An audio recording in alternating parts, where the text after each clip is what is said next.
Hey there, Armand here with your astrology forecast for the week of March 2nd, 2020.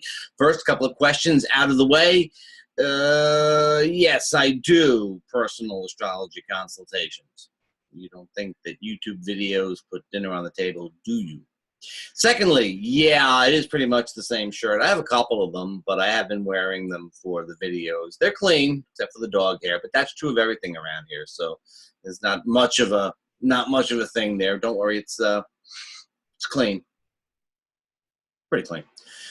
Okay, so this is the week where we're watching the planets that are all jammed together. This is the sign for the planets this season between Capricorn and Taurus, and we're watching the moon pull away and give us a little bit of perspective this week. Welcome perspective, I would have to say, in general. Certainly Monday and Tuesday, where we have the moon in Gemini, I think we get a real sense of there being Monday, Tuesday, we have the moon in Gemini. We get a real sense of there being a little bit of space, a little bit of a breath of fresh air. That might really be quite helpful for us. It's the first quarter moon. It's a time to put things into action. This entire week is actually, it's very much an action period, right? Between the first quarter moon and the full moon, very active, time to implement things, put them into place. I would suggest that in general, Monday and Tuesday are probably your best days this week. Maybe Friday, Friday being Friday, it's sort of a little bit less good, but yeah, astrologically Friday is good. Monday and Tuesday, though, nice sociable kind of energy should be pretty helpful for us. On Wednesday and Thursday, however, the tone changes and we have the moon in Cancer. And indeed, this is not only away from the gaggle or the cluster of planets, it is opposed to the Capricorn planets. And I think that opposition is going to represent a bit of a challenge. Of course, when the moon is in the sign of Cancer, there always tends to be a little bit of protectiveness, a little bit of a security orientation, a little bit of us versus them, circling the wagons type of thing. In the era of the coronavirus, which we'll get to in just a moment, I think that is liable to be fairly extreme. So the sense of things on Wednesday and Thursday could be very protective and a little bit reactive. It's not the end of the world, if you know how to play that energy right, but it is not the easiest thing. Friday, we have the moon going into Leo. Friday and Saturday, if all else were equal, I'd say a pretty good weekend there. We're heading towards Venus will have entered her sign of Taurus, leaving Aries for Taurus on Thursday, and meeting up then with Uranus on, I'm looking over here to make sure that I'm right about it, but that's to your advantage. Meeting up with Uranus on Sunday. And so we feel as soon as she gets into Taurus and heads towards Uranus, there's this kind of, it's the earthiness, it's the change things up a little bit energy, and then the Leo moon is going to square that, Friday, Saturday. So we have some pretty upbeat energy. The moon is almost full. As I said, all other things being equal, it would be pretty fun. Also, the sun is conjuncting Neptune on Sunday, and that is an energy that is great for, you can over-dramatize things a little bit. You could see a little too much or a little too little in things. It could be this sort of grand drama type of thing. Sometimes that's fun. So, potentially pretty fun weekend, especially Friday, Saturday, Sunday. Moon goes into Virgo, sun conjuncts Neptune. It may feel a little bit more stressed, especially as we get right towards that full moon. Let's back up a little bit now. And let me add too, that when it comes to knowing what's going on, particularly on Sunday with the moon in Virgo, the sun conjunct Neptune, and Mercury retrograde, knowing what's going on could be a bit of a problem. And that Virgo energy, among other things, one of the things about Virgo energy is sometimes the sort of quest for purity. And again, in the era of the coronavirus, this could turn out to be a little bit of a problem.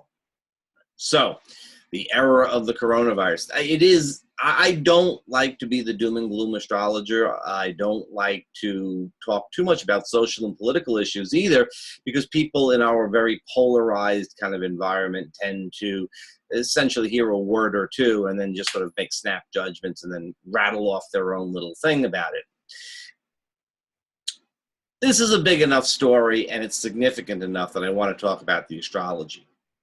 It is happening in the era of the Saturn-Pluto conjunction in Capricorn. In fact, the first story of the New York Times broke a week after the Saturn-Pluto conjunction. And when you have a 36, 37-year cycle, a week is pretty much right there. And the sun was at 29 Capricorn going into the air sign of Aquarius, which will prove significant. This is, I'm just judging from the first time the story was in the New York Times on January 19th. Okay, so the thing about the Saturn-Pluto in Capricorn conjunction is that we don't really trust institutions. Just a general kind of thing. You may, you can trust MSNBC and not Fox News, or Fox News and not CNN, or something like that. But the thing is, there is no agreed upon standard, right? That's a bit of a problem. The trust of government is pretty low. Do you trust your water department that they're giving you good water, or do you, filter your water and go buy bottled water? In this type of thing, there's not a lot of trust in our institutions. The sense of we know what's going on and we're okay is kind of it's deteriorated. So who do you trust on this issue is becoming a big problem for us. Now, when you look at other issues that have been hot recently, things like Brexit or Russia meddling in the US election or Trump's impeachment or anything else, everybody can talk up their side pretty good and make a case for it, and who knows what the facts are, and it just sort of, it's just a thing. But what happens with a virus is that people are going to get sick as much as the virus spreads. You cannot make rhetoric out of the virus and win, right? So we hear on the one hand that it's likened to the seasonal flu, and on the other hand, the entire province of Hubei, China, has been shut down. I got to tell you, China likes its economic engines to be running. And if they're shutting things down, I'm assuming that they're taking things fairly seriously. But again, who do you trust? Who do you know? That's a big problem. Now, the story really got big, right? It went from being a problem over there, except if you're in China, in which case it was over here, to being everywhere, while the moon and all the other planets were sandwiched between Capricorn and Taurus over the last 10 days, but particularly hair before that, when the planet Mars, which rules infections, went out of bounds. Now, usually when I hear something about like a virus that's going to spread and there's going to be a pandemic and so on, I look for the planet Neptune.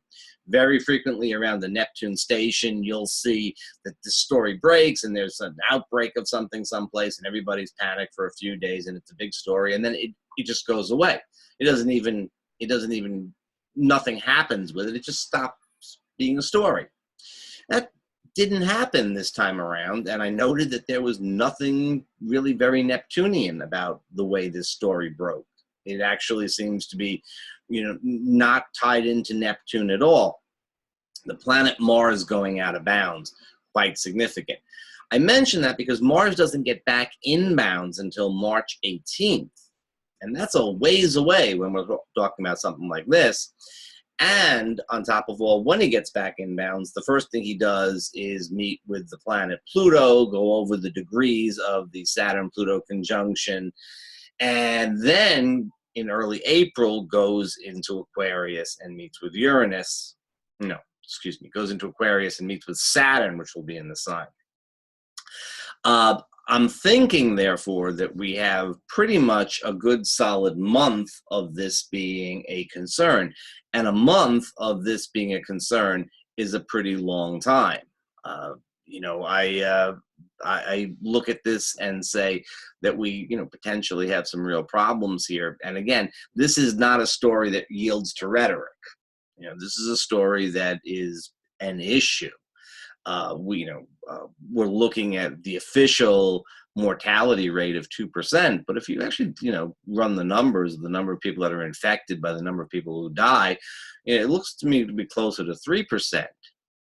And the transmission and the spread seems to be pretty significant. And when the story first broke and people became a little bit concerned about it, the experts were all saying, well, the best thing you can do is wash your hands, and the regular flu is much more of a concern. You don't hear that stuff anymore, do you? So without being kind of like making the worst case of it, I do think this story is going to be here for a while. I don't see anything that is going to suck this story up in terms of the astrology. And if I watch the way that it has progressed, I think that there's a fairly good indication that it is going to kind of continue at least until early April, which is a pretty long time when people are getting infected with the disease. I think in terms of this week, again, Wednesday, Thursday with the moon in Cancer, very, very likely to see reactions and overreactions. And then on Sunday with the moon in Virgo and the sun conjunct Neptune, we're very likely to see some of the real extremes and polarizations once again. There are going to be a lot of opportunities for that, though, over the course of this month. And obviously you want to stay as safe as possible, but you also want to insulate yourself a little bit from things. And I think Monday and Tuesday and Friday and Saturday too are good opportunities for you to back away from things a little bit, sit down, get a little bit of space around yourself, and think, okay, well, what do I really need to do here? And sort of approach it from a calm perspective. Midweek, it's going to be hard to be calm. And the end of the weekend and going towards the full moon, it's going to be really hard to be calm. So take those opportunity periods of having a little bit more of a sense of perspective and control and make the most of them. And we'll talk about this again next week, all things being equal.